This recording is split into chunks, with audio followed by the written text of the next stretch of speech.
In this video, we're going to look at target collection and target identification. That's finding their contact info.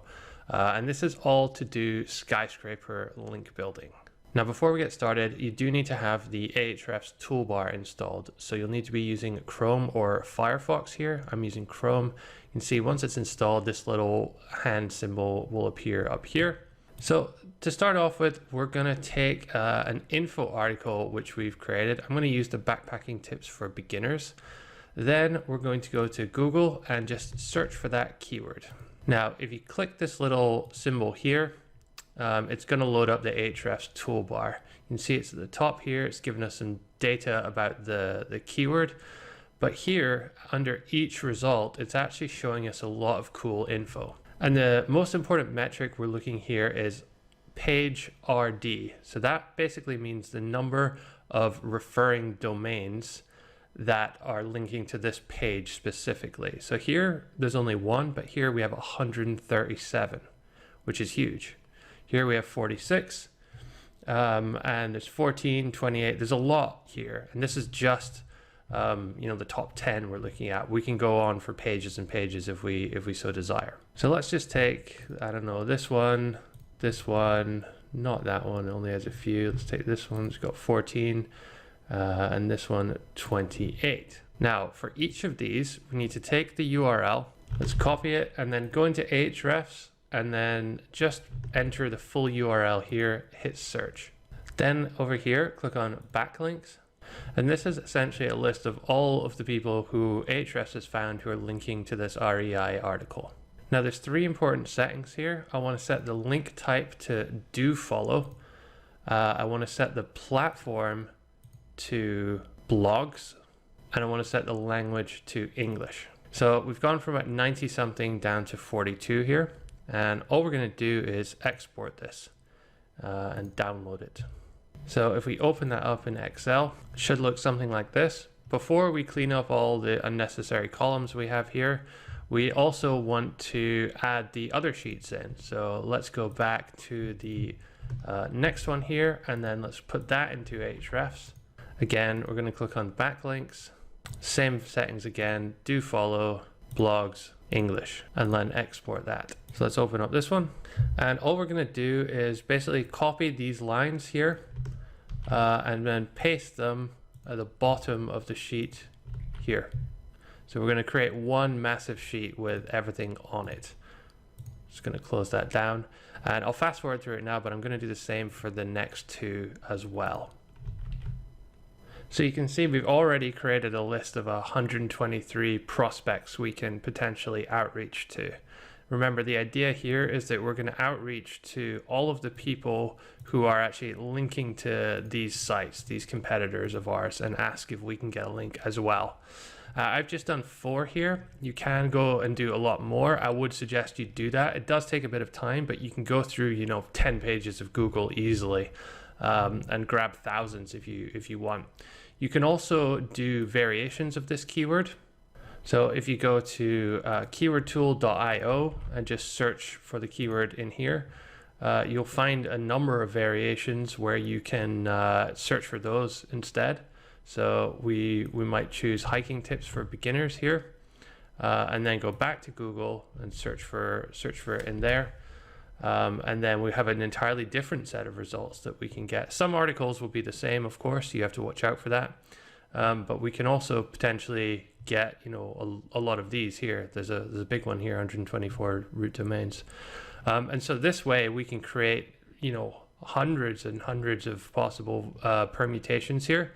And if we have the time, we can go through and literally get all of them, put them through Ahrefs, and then create one massive database. It does take a bit of time, and certainly the first on page 1 you'll get a lot of results that have lots of domains. As you go further down, there may be some which only have 1 or 2 linking root domains, and so it's less efficient. But if you care about getting as many links as possible, it's definitely worth spending the time doing this a lot. So it does look a little bit messy here, and in fact we don't really need most of this information. So what we can actually just do is delete these columns here, And actually the only ones we need is the referring domain and the link URL. Everything else we can get rid of. And let's just expand that out a little bit so it's a bit easier to work with. If you don't have Excel, you can use this in Google Sheets. It works just as well. All we're doing here is creating a sort of database. Now, the next thing we need to do is to find the contact info of all of these sites here, because that's the people who we're going to be reaching out to using Mailshake. Now, the simple way to find contact info is just to manually go to the site. So I'm just going to go over to this guy, Camping Mastery, and have a look here. I can see this guy is called Brandon. He doesn't appear to have a contact page, which is kind of what I was looking for. Maybe ask a question, click there, see what I can find. He has this contact form, which isn't really the best. I'm kind of looking for an email. No links at the bottom to it, so that's not great. However, if you can't, you can often find the contact info on a contact page, about page, somewhere in the footer, often even if they have like a privacy policy. Actually, I just found it here. Let's check these and see what we can find. Yeah, here we go. So his email address is right there. So you can copy it and paste it back into our Excel sheet. I'm just going to put it in this new column here. And I'm actually going to write his name as well. You'll see why a little bit later on. So let's have this one for email and this one for name. And I have an extra column here I don't need. So you can see this, with a lot to do, this can probably take a while if you're doing it manually. However, it's free. Another really good tip is to, if you can't find the email address on their page, look on their Facebook page. So if I just open up this on Facebook, a lot of people, when they set up a Facebook page, actually add their email address and kind of forget about it. So if you go to the About section of his Facebook page, so you can see his email there, Brandon at campingmastery.com. Now it's interesting, that's actually different. He has his Gmail here, and then he has his website email there. So not quite sure which one to use. Maybe let's stick with the Gmail, because that's on the contact page. That's the one I think he's most likely to have updated lately, but we'll see. So even if you're taking 30 seconds to a minute to do this for each one, and you're not going to find them all, I'll just say that right away. A lot of them make it hard to find the email addresses. This can take a considerable amount of time. Now, you can outsource this to a virtual assistant, or really any kind of data entry person can follow a simple process and do this, but that's actually quite expensive. The most efficient way I've found to do this is to use a service called hunter.io. Now, they do have a free version where you can request about 100 per month, and they do have a Chrome extension too. So when you're going through, you can open up all the sites and just see if they have emails for it. But generally, you're going to want to buy the starter package, at least in the first month, I think. And you can get up to 1,000 emails with that. And it really just saves you a huge amount of time versus doing it manually. If you don't have the budget for that, you can still do it manually, and this will work, just as well. This is really just to save you time. So when you sign up, essentially what it allows you to do is to upload a document, an Excel document, and it'll just output a list of email addresses as found. So if we click on the dashboard here, and then if you go to bulk, and then domain search is the one you want. And then here we just click on new bulk, and then we can call this backpacking tips for beginners. And then we're just going to input a list of domain names. And so all we're going to do there is copy this column here. So it's the people who are actually linking to the sites here. So we want to get their contact info, remember? So all you need to do is paste that in there in one massive list. You can upload it as a CSV as well. It doesn't make any difference. I keep all these at the default settings. So you don't want more than 10 per domain. That costs you extra credits. And then hit upload. And then what you want to do next is to download this list here. So just click the download button. And then let's open up this one and see what we're working with here. Okay, so if we just expand that a little bit, we can see the domain name, email address, and name. Now, what happens a lot here is that you will find some domains actually have multiple email addresses, so you'll need to choose what the best one there will be. There's no sort of one size fits all approach to this, but Hunter does give us back some other cool info, such as the position, which we can use to sort of determine that. It also has this confidence score here, and it's going to say whether it's a personal email or a generic email. So here we have like an HR email and an advertising email, it looks like. Whereas here, most of them are actually personal emails, which is great. It also gives us this confidence score. Higher tends to be better. So for this one here, I would probably not pick the founder. It seems like a bigger publication. So I'd probably look at either the business writer or the contributing editor here. Generally, anything with editor in it tends to be the kind of person you want here, as they'll have control over the pages and be able to edit those things. The founder is probably very busy and not going to pay too much attention to that. So let's actually go with this one here. We can just delete that. And then for the next one, I'm not going to go with advertising. I'm going to go with the HR, I think. Yeah, that's probably the best one. It's not ideal. For this one here, we have 4 here. I would generally go with like an individual, so a personal one rather than a generic one. So let's just pick the one with the highest personal score here. So that's 99. And then for this one, there's 3. So I've got surfboards, sales, and distribution.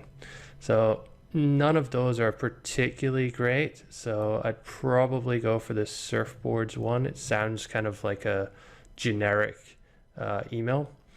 And then let's say for the next one, the travel website, I'm gonna go for this person here. So the top one's actually generic, but the next ones are the next one down is personal, and I actually have that guy's name, so that's cool. Now, this can take a little bit of time. If it's best to do it like this to get the best data possible, I find. You get much better results that way. You can sort of just automate it and kind of sort the sheet and just pick one per domain that has like the highest score if you want. If you have lots and lots to get through and you just want to sort of blast it out there, then it can work, but I would definitely recommend going through this manually. And I'll just fast forward through me doing that for the rest of this so you can see what it kind of looks like at the end. And there we have it. Here's our completed sheet. We can see we have 58, or I think 57 if we take off the top row here, emails that we can send out, which is good. Remember, obviously, if you're searching for more keywords or pulling more than just 4 results from the search page, then you're going to have a lot more, potentially thousands in here. So it can take a bit of time, but this is much, much faster doing it this way and sorting them than actually using the manual process. Now, to get our data all into one sheet, remember we still have the this one here. We want to be populating the data in here. We need to do a little bit of Excel wizardry. So what I'm going to do is I'm just going to copy all of this, and then in here I'm going to make a new sheet, and I'm just going to paste it in here. So we have all of our data in one file. Again, this works perfectly well with Google Sheets, so you can do the same here. So I'm just going to close down the old document now. Don't need to save that, and I'm going to put here contact info, so I know that what that means basically. Now this next bit's quite important. We're going to do a VLOOKUP in order to get this data here over to this sheet and match everything up. Don't worry if you don't really understand how that works, or you've never really used Excel or Google Sheets formulas before. You can just literally just follow what I do and copy paste it and it'll work. So the first thing to do here is to delete these columns. So all we basically need is the email address, domain name, and first name. Everything else can go. And we're actually just going to reorder it a little bit. So we're going to put the email address. I'm just cutting and pasting that here, and then delete this. So we have 3 columns: domain name, email address, first name. Great. Now what we need to do is we basically need to find a way to match this part of the domain name with the same thing in here, but we have it in a little bit of a different format. So we're going to create a new column here, and we're just going to put in we're going to call it root domain, and we're going to paste in a formula here. So this formula works in both Excel and Google Sheets, and it's going to trim all the stuff after the URL and the HTTP, the www. So we're going to have it in the same format as we get it out from Hunter here. And if you just double click here or just drag it down, then it's going to copy that for everything. This formula will be available below this video on the lesson page, as will the VLOOKUPs I'm about to create as well. And the formula we want to use here is this one: if error VLOOKUP. We're basically looking up this in this table here and pulling out the second column, which is the email address return. So if we copy that all the way down, let's just skip Brandon's because we already have it. We found that one manually, remember? Then it's going to fill in a lot of these, which is awesome. And we can do the same thing with the name. The formula is just a little bit different. That's going to be it there. Again, I'll put these below the video on the lesson page, and then just go down and we can get a lot of them as well. To get rid of these zeros here, simply go File, Options, and then Advanced, and then towards the bottom here, just uncheck this Show as Zero in cells that have 0 value. And that'll get rid of it. Now there's one other column we need to put in here, and that's the root link URL. So what I'm actually going to do here is just shift the root domain here over to column B. So it's next to the referring page URL, so we know what that refers to. And then I'm going to make a new column here, and let's call that root link URL. Then we're going to basically use the same root domain formula, but in here. So it will be almost the same formula as this, except wherever you find A2, we're going to replace it with C2.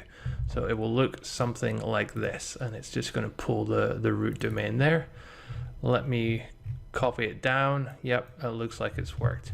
We're actually going to use this in the next video when we're creating our initial outreach template. We're going to reference this. So it's quite important that we do that as well. And that's basically everything you need. The one extra thing you can do at the end, if you want, is to go through all the empty lines and then just have a quick manual check of the referring page, see if you can pull out some email addresses yourself. Hunter should get most of them. If it appears sort of openly on the contact page, then you tend to find that Hunter will have already got it. However, the Facebook page trick, where you go to the About section of their Facebook page and try and find the email there, may actually reveal some extra email addresses. So I would recommend to just give it a quick once over of all the empty rows, and then we can proceed to Mailshake in the next video, where we're going to be setting everything up and sending out some emails to these people.